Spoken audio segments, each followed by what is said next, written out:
ನಾನು Vinay engineering ಮುಗಿಸಿದೆ. Campus ಇಂಟರ್ವ್ಯೂನಲ್ಲಿ ಸಿಕ್ಕ ಕೆಲಸದಲ್ಲಿ ಸೇರಿಕೊಂಡೆ. ಜೀವನ ಚೆನ್ನಾಗಿತ್ತು. ಆನಂತರ ನನಗೆ ಮದುವೆ ಮಾಡಿದರು. ಮದುವೆಯಾದ ನಂತರ ನಾನು ಮೊದಲ ಬಾರಿಗೆ ನನ್ನ ಮಾವನ ಮನೆಯಲ್ಲಿ ನನ್ನ ಅತ್ತಿಗೆಯನ್ನು ನೋಡಿದೆ. ಅವಳ ಹೆಸರು ಮಾಯಾ. ಅವಳು 5 ರಿಂದ 6 ಅಡಿ ಎತ್ತರ, ಬಿಳಿ ಮೈಬಣ್ಣ ಮತ್ತು ದುಂಡಗಿನ ಮುಖ ಹೊಂದಿದ್ದಳು. ಆ ಮುಖಕ್ಕೆ ತಕ್ಕಂತೆ ಗುಲಾಬಿ ಬಣ್ಣದ ತುಟಿಗಳಿಂದ ತುಂಬಾ ಸುಂದರವಾಗಿ ಕಾಣುತ್ತಿದ್ದಳು. ಅವಳಿಗೆ 5 ವರ್ಷದ ಮಗಳಿದ್ದಳು. ಅವಳು ಮನೆಯಲ್ಲಿ ಯಾವಾಗಲೂ ಏನಾದರೂ ಕೆಲಸ ಮಾಡುತ್ತಲೇ ಇರುತ್ತಿದ್ದಳು. ನಾನು ಮದುವೆಯಾದಾಗ ಅವಳಿಗೆ ನನ್ನ ಬಗ್ಗೆ, ನನಗೆ ಅವಳ ಬಗ್ಗೆ ಯಾವುದೇ ಭಾವನೆಗಳಿರಲಿಲ್ಲ. ಮದುವೆಯಾದ 1 ವರ್ಷದ ನಂತರ ನನ್ನ ಹೆಂಡತಿ ಚಿಕ್ಕ ಚಿಕ್ಕ ವಿಷಯಗಳಿಗೂ ಅವಳ ಅಮ್ಮನ ಮನೆಗೆ ಹೋಗಿಬಿಡುತ್ತಿದ್ದಳು. ಒಂದು ದಿನ ನಾನು ಸರ್ಪ್ರೈಸ್ ಕೊಡೋಣ ಎಂದು ನನ್ನ ಹೆಂಡತಿಗೆ ಹೇಳದೆ ಅವಳ ಮನೆಗೆ ಹೋದೆ. ಯಾರು ಕಾಣದ ಕಾರಣ ನಾನು ನೇರವಾಗಿ ನನ್ನ ಹೆಂಡತಿಯ ಬೆಡ್ರೂಮ್ಗೆ ಹೋದೆ. ಆ ದೃಶ್ಯ ನೋಡಿ ನನ್ನ ತಲೆ ಗಿರ ಎಂದು ತಿರುಗಿತು. ನನ್ನ ಹೆಂಡತಿ ತನ್ನ ಬೆಡ್ರೂಮ್ನಲ್ಲಿ ಯಾರೊಂದಿಗೂ ಇದ್ದಳು. ಅಷ್ಟೇ, ನಾನು ಡೈವೋರ್ಸ್ ಕೊಟ್ಟೆ. ನಾನು ಒಬ್ಬಂಟಿಯಾಗಿರುವುದನ್ನು ನೋಡಿ ನಮ್ಮ ಅಪ್ಪ ಅಮ್ಮ ಇನ್ನೊಂದು ಮದುವೆ ಮಾಡಿಸಲು ಯೋಚಿಸಿದರು. ಹುಡುಗಿಯನ್ನು ನೋಡುತ್ತಿದ್ದರು, ಆದರೆ ಯಾರೂ ನನಗೆ ಸರಿಹೊಂದಲಿಲ್ಲ. ಸುಮಾರು 6 ತಿಂಗಳ ನಂತರ ಒಂದು ದಿನ ಮಾಯಾ ಅತ್ತಿಗೆ, ಅಂದರೆ ನನ್ನ ಮಾಜಿ ಹೆಂಡತಿಯ ಅಣ್ಣನ ಹೆಂಡತಿ ಮಾರ್ಕೆಟ್ನಲ್ಲಿ ಕಂಡಳು. ಅವಳ ಮುಖದ ಮೇಲೆ ಗಾಯಗಳಿದ್ದವು. ಅತ್ತಿಗೆ ಹೇಗಿದ್ದೀರಾ ಎಂದು ಕೇಳಿದೆ. ಅವಳು, ಚೆನ್ನಾಗಿದ್ದೇನೆ ತಮ್ಮ, ದಯವಿಟ್ಟು ಇಲ್ಲಿಂದ ಹೋಗು. ನಿಮ್ಮ ಮಾವ ನೀನು ನನ್ನೊಂದಿಗೆ ಮಾತಾಡುತ್ತಿರುವುದನ್ನು ನೋಡಿದರೆ ಕೊಂದುಬಿಡುತ್ತಾರೆ ಎನ್ನಳು. ಸರಿ, ನಾನು ಹೋಗುತ್ತೇನೆ, ಏನಾಯಿತು ಎಂದು ಕೇಳಿದೆ. ಅವಳು ಅಳುತ್ತಾ, ನಿಮ್ಮ ಮಾವ 2ನೇ ಮದುವೆಯಾಗಿದ್ದಾರೆ. ಅವಳನ್ನು ಮನೆಗೆ ಕರೆತಂದಿದ್ದಾರೆ. ನನ್ನನ್ನು ಸಣ್ಣ ಪುಟ್ಟ ವಿಷಯಕ್ಕೂ ಹೊಡೆಯುತ್ತಾರೆ. ನನಗೆ ನರಕ ತೋರಿಸುತ್ತಿದ್ದಾರೆ ವಿನಯ್ ಎಂದಳು. ಸರಿ, ನಿಮ್ಮ ಅಪ್ಪನ ನಂಬರ್ ಕೊಡಿ ಎಂದು ಕೇಳಿ ನಂಬರ್ ತೆಗೆದುಕೊಂಡೆ. ಆನಂತರ ಅಲ್ಲಿಂದ ಹೊರಟೆ. ಮನೆಗೆ ಬಂದ ನಂತರ ಮಾಯಾ ಅತ್ತಿಗೆ ಅಪ್ಪನಿಗೆ ಫೋನ್ ಮಾಡಿ ವಿಷಯ ತಿಳಿಸಿದೆ. ಮಾಯಾ ಅತ್ತಿಗೆ, ಅಪ್ಪ, ನಾನೇನು ಮಾಡಲಾಗುವುದಿಲ್ಲ ಮಗ. ನನಗೆ ಇನ್ನೂ 2 ಹೆಣ್ಣು ಮಕ್ಕಳು ಮದುವೆಗೆ ಇದ್ದಾರೆ. ಅವರೊಂದಿಗೆ ಹೋರಾಡುವ ಶಕ್ತಿ ಇಲ್ಲ. ಅದು ಅವಳ ಕರ್ಮ. ಅವಳನ್ನು ಅಲ್ಲೇ ಇರಲಿ ಬಿಡು ಎಂದರು. ಆ ಉತ್ತರದಿಂದ ಏನೂ ಆಗುವುದಿಲ್ಲ ಎಂದು ನನಗೆ ಅರ್ಥವಾಯಿತು. ಪೋಷಕರ ಬೆಂಬಲವೇ ಇಲ್ಲವಾದರೆ ನಾನೇನು ಮಾಡಲಿ ಎಂದು ಸುಮ್ಮನಾದೆ. 1 ವರ್ಷ ಕಳೆದು ಹೋಯಿತು. ನಾನು ಬೆಂಗಳೂರಿಗೆ ಶಿಫ್ಟ್ ಆಗಿ ಒಂದು ಫ್ಲ್ಯಾಟ್ನಲ್ಲಿ ಇದ್ದೆ. ವೀಕೆಂಡ್ನಲ್ಲಿ ನನ್ನ ಸ್ನೇಹಿತನೊಂದಿಗೆ ಹೊರಗೆ ಹೋಗಲು ಪ್ಲಾನ್ ಮಾಡಿದೆ. ಅವನನ್ನು ಪಿಕ್ ಮಾಡಿಕೊಳ್ಳಲು ಅವನ ಮನೆಗೆ ಹೋದೆ. ನಾನು ಎಷ್ಟು ಹಾರನ್ ಮಾಡಿದರೂ ಅವನು ಹೊರಗೆ ಬರಲಿಲ್ಲ. ಆಗ ನಾನು ಒಳಗೆ ಹೋದೆ. ಅಷ್ಟೇ, ಅಲ್ಲಿ ನೆಲ ಒರೆಸುತ್ತಿದ್ದ ಕೆಲಸದವಳನ್ನು ನೋಡಿ ಶಾಕ್ ಆಯಿತು. ಅದು ಬೇರೆ ಯಾರೂ ಅಲ್ಲ, ನನ್ನ ಅತ್ತಿಗೆ ಮಾಯಾ. ನನ್ನನ್ನು ನೋಡಿ ಅವಳು ಶಾಕ್ ಆಗಿ ಒಳಗೆ ಹೋದಳು. ಅಷ್ಟರಲ್ಲಿ ನನ್ನ ಸ್ನೇಹಿತ ಬಂದು, ಹೌದು ಬಂದೆಯಾ, 2 ನಿಮಿಷ ಕಾಯಿ, ಈಗಷ್ಟೇ ಸ್ನಾನ ಮಾಡಿದೆ, ರೆಡಿಯಾಗಿ ಬರುತ್ತೇನೆ ಎಂದನು. ನಾನು ಅವನಿಗೆ ಬೈಕ್ ಓಡಿಸಲು ಕೊಟ್ಟು ಹಿಂದೆ ಕುಳಿತುಕೊಂಡೆ. ಅತ್ತಿಗೆಯನ್ನು ಹಾಗೆ ನೋಡಿದ ನಂತರ ನನ್ನ ಮನಸ್ಸು ಏನೂ ಕೆಲಸ ಮಾಡಲಿಲ್ಲ. ಅವನನ್ನು ನೋಡಿದೆಯಾ, ಎಂತಹ ಫಿಗರ್ ಅವಳು, 1 ಸಾರಿಯಾದರೂ ಅವಳೊಂದಿಗೆ ಅನುಭವಿಸಿ ಸತ್ತರೂ ಪರವಾಗಿಲ್ಲ ಎಂದು ಸ್ನೇಹಿತ ಹೇಳಿದ. ಯಾರ ಬಗ್ಗೆ ಮಾತನಾಡುತ್ತಿದ್ದೀಯಾ ಎಂದು ಕೇಳಿದೆ. ಅವಳು, ನನ್ನ ಮಾಜಿ ಹೆಂಡತಿಯ ಅಣ್ಣನ ಹೆಂಡತಿ ಎಂದು ಹೇಳಿದೆ. ಯಾವುದೇ ವಿಷಯಕ್ಕೂ ಇಷ್ಟು ಅವಮಾನ ಮಾಡಿಕೊಳ್ಳಬೇಡ ಎಂದು ಹೇಳಿದೆ.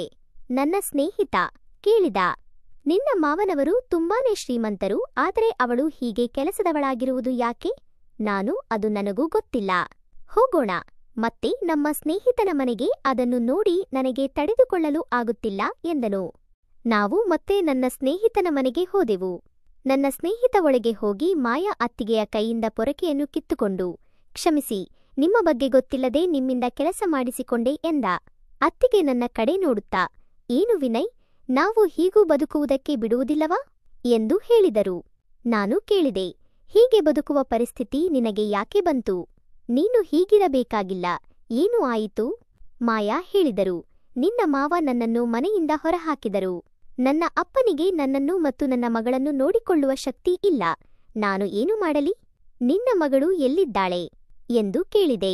ಅತ್ತಿಗೆ, ಇಲ್ಲೇ ಪಕ್ಕದಲ್ಲಿ ನಮ್ಮ ಗುಡಿಸಲು ಇದೆ, ಅಲ್ಲಿ ಆಟವಾಡುತ್ತಾ ಇರುತ್ತಾಳೆ ಎಂದಳು. ನಾನು ಹೇಳಿದೆ, ಅತ್ತಿಗೆ ಬನ್ನಿ, ನಾನು ನಿಮ್ಮನ್ನು ಚೆನ್ನಾಗಿ ನೋಡಿಕೊಳ್ಳುತ್ತೇನೆ. ನನ್ನೊಂದಿಗೆ ಬಂದು ನೀನು ಮತ್ತು ಮಗಳು ಇರಿ. ಅವಳು, ಬೇಡ ವಿನಯ್, ನಾವು ಯಾರಿಗೂ ಭಾರವಾಗಬಾರದು ಎಂದಳು. ನಾನು, ನನಗೆ ನೀನು ಹೇಗೆ ಭಾರವಾಗುತ್ತೀ ಅತ್ತಿಗೆ? ನಿನ್ನನ್ನು ಹೀಗೆ ಬಿಟ್ಟು ಹೋದರೆ ನಾನು ನನ್ನನ್ನು ಜೀವನದಲ್ಲಿ ಕ್ಷಮಿಸಿಕೊಳ್ಳುವುದಿಲ್ಲ. ಬನ್ನಿ ಅತ್ತಿಗೆ ಎಂದೆ. ಅತ್ತಿಗೆ ಬೇಸರದಿಂದ, ಬೇಡ ವಿನಯ್, ನನ್ನನ್ನು ಹೀಗೆ ಬಿಟ್ಟು ಹೋಗಿಬಿಡು ಎಂದಳು. ನಾನು ಹಠವಾಗಿ, ಸರಿ, ನನ್ನ ಮಗಳಿಗೋಸ್ಕರ ಆದರೂ ಬನ್ನಿ ಅತ್ತಿಗೆ. ನನಗೆ ನಿನ್ನ ಕೈರುಚಿ ಮತ್ತೆ ಸವಿಯುವ ಅವಕಾಶ ಕೊಡು. ಅತ್ತಿಗೆ ಬೇರೆಯವರ ಮನೆಯಲ್ಲಿ ಕೆಲಸ ಮಾಡುವುದಕ್ಕಿಂತ ನನ್ನೊಂದಿಗೆ ನಮ್ಮ ಮನೆಯಲ್ಲಿ ಕೆಲಸ ಮಾಡು, ಅಷ್ಟೇ ಸಾಕು. ಹೇಳಿ, ನನಗೆ ಮಾತ್ರ ಯಾರಿದ್ದಾರೆ ಎಂದೆ. ಈ ಮಾತು ಕೇಳಿ ಮಾಯಾ ನನ್ನನ್ನು ಗಟ್ಟಿಯಾಗಿ ಅಪ್ಪಿಕೊಂಡು ಅತ್ತಳು. ನನಗೆ ಮೊದಲ ಬಾರಿಗೆ ನನ್ನ ಎದೆಯ ಮೇಲೆ ಮಲಗುತ್ತಿರುವ ಅವಳ ಸೌಂದರ್ಯದ ಸ್ಪರ್ಶವಾಯಿತು. ಆಮೇಲೆ ನಾನು ನನ್ನ ಸ್ನೇಹಿತನೊಂದಿಗೆ ಅತ್ತಿಗೆಯ ಗುಡಿಸಲಿರುವ ಜಾಗಕ್ಕೆ ಹೋಗಿ ಮಗಳನ್ನು ಮತ್ತು ಅವಳ ವಸ್ತುಗಳನ್ನು ತೆಗೆದುಕೊಂಡು ನನ್ನ ಫ್ಲ್ಯಾಟ್ಗೆ ಕರೆದುಕೊಂಡು ಬಂದೆ. ಮೊದಲ 1 ವಾರ ಅವಳು ಊಟ ಮಾಡುವುದರಲ್ಲಿ ಅಥವಾ ಏನಾದರೂ ಕೇಳುವುದರಲ್ಲಿ ತುಂಬಾ ಕಷ್ಟಪಟ್ಟಳು. ನಂತರ ಮಗಳನ್ನು ಒಳ್ಳೆಯ ಶಾಲೆಯಲ್ಲಿ ಪ್ರವೇಶ ಕೊಡಿಸಿದೆ. ಆಮೇಲೆ ವೀಕೆಂಡ್ನಲ್ಲಿ ಅತ್ತಿಗೆ ಮತ್ತು ಮಗಳನ್ನು ಶಾಪಿಂಗ್ಗೆ ಕರೆದುಕೊಂಡು ಹೋದೆ. ಅಲ್ಲಿ ಅತ್ತಿಗೆಗೆ ದುಬಾರಿ ಸೀರೆಗಳು ಮತ್ತು ಮಗಳಿಗೆ ದುಬಾರಿ ಬಟ್ಟೆಗಳನ್ನು ತೆಗೆದುಕೊಂಡೆ. ಅವಳು ಕೇಳಿದಳು, ಇವೆಲ್ಲ ಈಗ ಯಾಕೆ? ನಾನು ಹೇಳಿದೆ, ನಮ್ಮ ಫ್ಲ್ಯಾಟ್ಗಳಲ್ಲಿ ನೋಡಿ, ಎಲ್ಲರೂ ಎಷ್ಟು ಡೀಸೆಂಟ್ ಆಗಿರುತ್ತಾರೆ, ಆದರೆ ನೀನು ಹಳೆ ಸೀರೆಗಳನ್ನು ಉಟ್ಟುಕೊಂಡು ನನ್ನ ಗೌರವ ಹಾಳು ಮಾಡುತ್ತೀಯಾ? ನೀನು ನೈಟಿ ಹಾಕಿಕೊಂಡರೂ ಪರವಾಗಿಲ್ಲ, ಸ್ವಲ್ಪ ಬ್ರ್ಯಾಂಡೆಡ್ ತೆಗೆದುಕೊಳ್ಳಿ ಅತ್ತಿಗೆ. ಅವಳು ನಗುತ್ತಾ, ಸರಿ, ನಿನ್ನ ಇಷ್ಟ ಎಂದಳು. ಎಲ್ಲವನ್ನೂ ಖರೀದಿಸಿ ಮಾಲಿನಿಂದ ಹೊರಗೆ ಹೋಗುತ್ತಿದ್ದಾಗ ಅತ್ತಿಗೆ ಅತ್ತಿತ್ತ ನೋಡುತ್ತಾ ಏನೋ ಕೇಳಲು ಹಿಂಜರಿಯುತ್ತಿದ್ದಳು. ಏನಾಯಿತು ಅತ್ತಿಗೆ, ಏನಾದರೂ ಮರೆತಿದ್ದೀಯಾ ಎಂದು ಕೇಳಿದೆ. ಅತ್ತಿಗೆ ತಲೆ ಕೆಳಗಿಳಿಸಿ, ಒಂದು ಪ್ರೈವೇಟ್ ಐಟಂ ಬೇಕಾಗಿದೆ ಎಂದಳು. ಓ ಸಾರಿ ಅತ್ತಿಗೆ, ಈ ಎಟಿಎಂ ಕಾರ್ಡ್ ತೆಗೆದುಕೊಳ್ಳಿ ಎಂದು ಪಿನ್ ನಂಬರ್ ನೀಡಿದೆ. ಇನ್ನು ಮುಂದೆ ಇದು ನಿನ್ನ ಹತ್ತಿರ ಇಟ್ಟುಕೋ ಅತ್ತಿಗೆ ಎಂದೆ. ಅವಳು ಸರಿ, ಹೋಗೋಣ ಎಂದಳು. ಮೊದಲ ಮಹಡಿಯಲ್ಲಿ ಬ್ರಾ ಸಿಗುವ ಅಂಗಡಿಗೆ ಹೋಗಿ ಅವಳನ್ನು ಒಳಗೆ ಕಳುಹಿಸಿದೆ. ಅತ್ತಿಗೆ ಶಾಪಿಂಗ್ ಮಾಡಿಕೊಂಡು ಬಂದ ನಂತರ ನಾವು ಹೊರಗೆ ಊಟ ಮಾಡಿ ಮನೆಗೆ ಹೋದೆವು. ಹೀಗೆ 9 ತಿಂಗಳುಗಳು ಕಳೆದು ಹೋದವು. ಮಾರನೇ ದಿನ ಭಾನುವಾರ ಬೆಳಗ್ಗೆ ನಾನು ಮಗಳೊಂದಿಗೆ ಟಿವಿಯಲ್ಲಿ ಕಾರ್ಟೂನ್ಗಳನ್ನು ನೋಡುತ್ತಿದ್ದೆ. ಆಗ ಅತ್ತಿಗೆ ನೆಲ ಒರೆಸುತ್ತಿದ್ದಳು. ಅವಳಿಗೆ ಒರೆಸುವ ಕೂಲು ಬಳಸಲು ಅಷ್ಟಾಗಿ ಇಷ್ಟವಿರಲಿಲ್ಲ. ಬಗ್ಗಿ ಬಟ್ಟೆಯಿಂದ ಒರೆಸಿದರೆ ಮಾತ್ರ ಚೆನ್ನಾಗಿ ಒರೆಸುತ್ತಾಳೆ. ಅವಳು ಹಾಗೆ ಒರೆಸುತ್ತಿರುವುದನ್ನು ನಾನು ನೋಡುತ್ತಾ ಕುಳಿತಿದ್ದೆ. ಅತ್ತಿಗೆ ನನ್ನ ಕಡೆ ನೋಡಿದಳು. ನಾನು ತಕ್ಷಣ ಟಿವಿ ಕಡೆ ತಲೆ ತಿರುಗಿಸಿದೆ. ಅತ್ತಿಗೆ ಹಾಗೆ ನೋಡುತ್ತಾ ಒರೆಸುತ್ತಾ ನಾವು ಕುಳಿತಿದ್ದ ಸೋಫಾ ಹತ್ತಿರ ಬಂದಳು. ಆಗ ಅವಳ ಸೌಂದರ್ಯ ಇನ್ನೂ ಸ್ಪಷ್ಟವಾಗಿ ಕಾಣುತ್ತಿತ್ತು. ಆಗ ಅವಳ ಕತ್ತಿನಿಂದ ಒಂದು ಬೆವರಿನ ಹನಿ ನಿಧಾನವಾಗಿ ಕೆಳಗೆ ಇಳಿದು ಜಾಕೆಟ್ನ ಮಧ್ಯಕ್ಕೆ ಹೋಯಿತು. ನಾನು ಅವಳನ್ನು ನೋಡುತ್ತಿರುವುದನ್ನು ಅತ್ತಿಗೆ ಗಮನಿಸಿದಳು. ಅತ್ತಿಗೆ ಎದ್ದು ನಿಂತು ನೈಟಿಯನ್ನು ಹಿಂದಕ್ಕೆ ಎಳೆಯುವ ಬದಲು ಮುಂದಕ್ಕೆ ಎಳೆದು ಮತ್ತೆ ಬಗ್ಗಿ, ವಿನಯ್, ಇಬ್ಬರು ಕಾಲುಗಳನ್ನು ಮೇಲೆ ಇಟ್ಟುಕೊಳ್ಳಿ, ನಾನು ಸೋಫಾದ ಕೆಳಗೆ ಒರೆಸಬೇಕು ಎಂದಳು.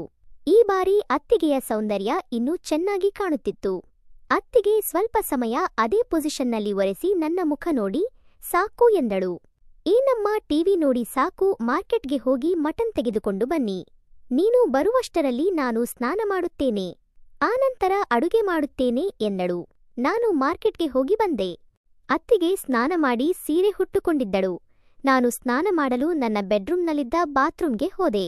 ಅಲ್ಲಿ ಅತ್ತಿಗೆಯ ಪಿಂಕ್ ಬ್ರಾ ತೂಗುತ್ತಿರುವುದನ್ನು ನೋಡಿ ಶಾಕ್ ಆದೆ.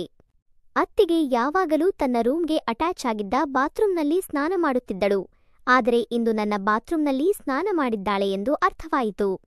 ಆದರೆ ಯಾಕೆ ಎಂದು ಅರ್ಥವಾಗಲಿಲ್ಲ. ನಾನು ಡೋರ್ ಕ್ಲೋಸ್ ಮಾಡಿಕೊಂಡು ಅತ್ತಿಗೆಯ ಬ್ರಾವನ್ನು ತೆಗೆದುಕೊಂಡು ನೋಡಿದೆ. ಲೇಬಲ್ ಮೇಲೆ ಸೈಜ್ 36 ಎಂದು ಇತ್ತು. ಈ ಅತ್ತಿಗೆ ನನ್ನನ್ನು ನಂಬಿಕೊಂಡು ಬದುಕುತ್ತಿದ್ದಾಳೆ. ಹೀಗೆ ಮಾಡುವುದು ಸರಿಯಲ್ಲ ಎಂದು ಅನಿಸಿತು. ನಾನು ಸ್ನಾನ ಮಾಡಿ ಹೊರಗೆ ಬಂದೆ. ಆನಂತರ ನಾನು ಬೆಡ್ ಮೇಲೆ ಮಲಗಿ ಮೊಬೈಲ್ ನೋಡುತ್ತಿದ್ದಾಗ ಅತ್ತಿಗೆ ಒಳಗೆ ಬಂದು ನೇರವಾಗಿ ಬಾತ್ರೂಮ್ ಬಾಗಿಲು ತೆರೆದಳು. ಅವಳು ಬಾತ್ರೂಮ್ನಲ್ಲಿ ಬ್ರಾದ ಕಡೆ ನೋಡಿ ಮತ್ತೆ ನನ್ನ ಮುಖ ನೋಡಿ ನಕ್ಕಳು. ಸಾರಿ ತಮ್ಮ, ನಮ್ಮ ಮಗಳು ಬಾತ್ರೂಮ್ಗೆ ಹೋಗಿ ಹೊರಗೆ ಬರಲಿಲ್ಲ, ತಡವಾಗುತ್ತದೆ ಎಂದು ಇಲ್ಲೇ ಸ್ನಾನ ಮಾಡಿದೆ ಎಂದು ಹೇಳಿ ಬ್ರಾವನ್ನು ತೆಗೆದುಕೊಂಡು ಹೋದಳು. ಆನಂತರ ಊಟ ಮಾಡಿ ನಾನು ಸ್ವಲ್ಪ ಹೊತ್ತು ಮಲಗಿದೆ.